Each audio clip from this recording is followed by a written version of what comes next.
So this is the first time I've seen a screenshot since Lyft brought out the favorite driver feature.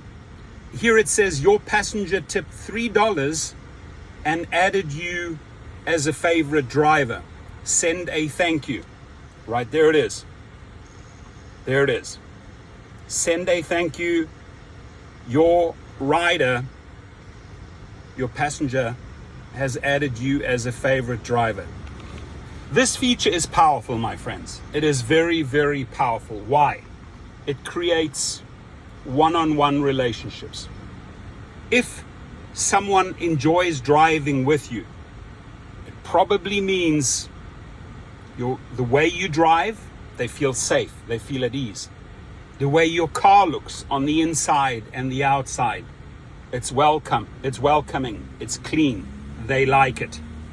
If somebody tips you, it always speaks volumes.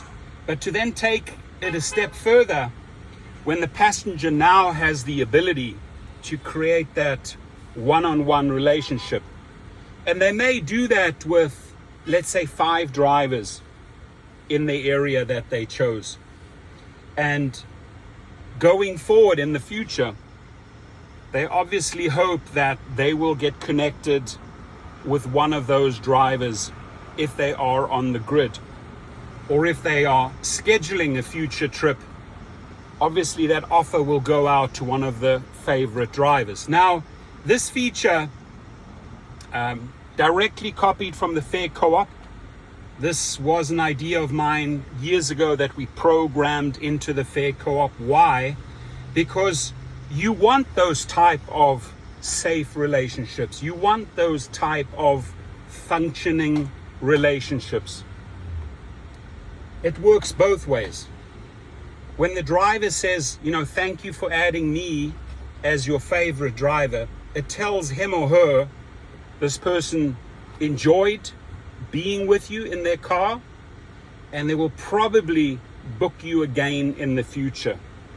The closest equivalent that I can think of is you taking an Uber or Lyft rider passenger that you had a great experience with. Let's say you spent 1 hour with them in the car on the way to the airport. Conversation was great, fun, laughter, you're on the same page intellectually, humor-wise, etc. And either they ask you for a business card, which is a huge compliment. Hey, do you have a business card? Or you use the following phrase, hey, by the way, thoroughly enjoyed our trip. I wish you a safe flight. If you ever get stuck and you cannot get an Uber or a Lyft, here's my business card. It's got the picture of my car at the back, the vehicle that you're driving in right now, and it has a picture of me, so you know who drove you. Just put it in your wallet.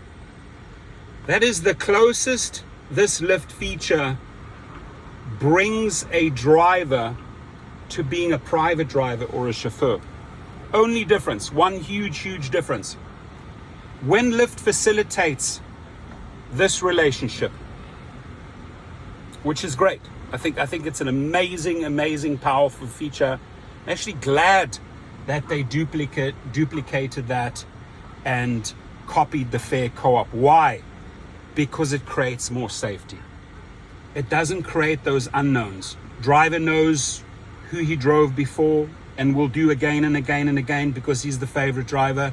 Rider passenger knows who they are getting safety-wise, trip-wise, cleanliness-wise, and it just creates a far safer environment for everyone. It's a win-win-win situation. Win for the company, win for the passenger, win for the driver, by far.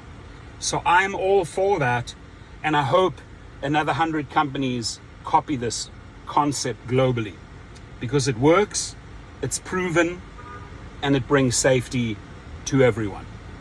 Now, there's only one massive flaw in this formula, and that is the pay. That is the pay.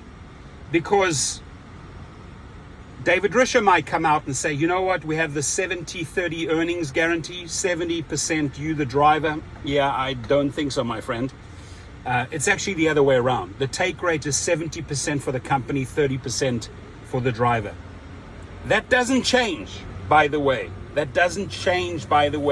When a passenger picks you as their favorite driver.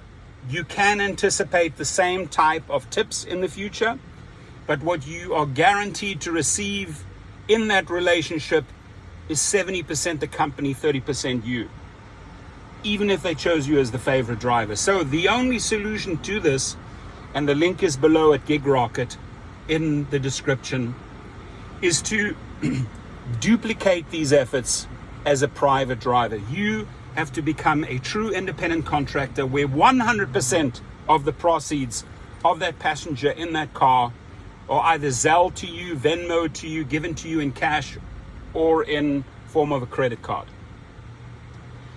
That is the only way you really make money, because the 70-30 bullshit, or 60-40 at best, Uber and Lyft, it's robbery, my friends. It's robbery. But on this one, I gotta say, David Risher is one step ahead of Uber. I'm very surprised Uber hasn't copied this. This will create a lot of loyalty for Lyft passengers, drivers. And my guess is you can name as many favorite drivers as you wish, because at the end of the day, if you're going out there, you're at a restaurant or an airport, you hope that one of those favorite drivers is circling around. And when they do show up, you'll recognize them. Yeah, I remember that person. That was the one that dropped me off at the airport. So I would say job well done, Lyft. Congratulations on bringing out this feature. Now what you need to work on is the pay. How are you paying these drivers? That, Mr. Risher, is terrible. And I wrote Mr. Risher and the attorneys a personal letter about this, about the pay, about the safety. But again, I don't want to come across too negative, because A, I think it's a step in the right direction. B, it'll show you, it'll show you the way to become a true private driver, a true independent contractor, who has maybe more costs initially on commercial insurance, commercial registration, etc., licensing, but you're making 100% of the monies. Leave your comments below. I appreciate them, and I always read them, and sometimes I reply.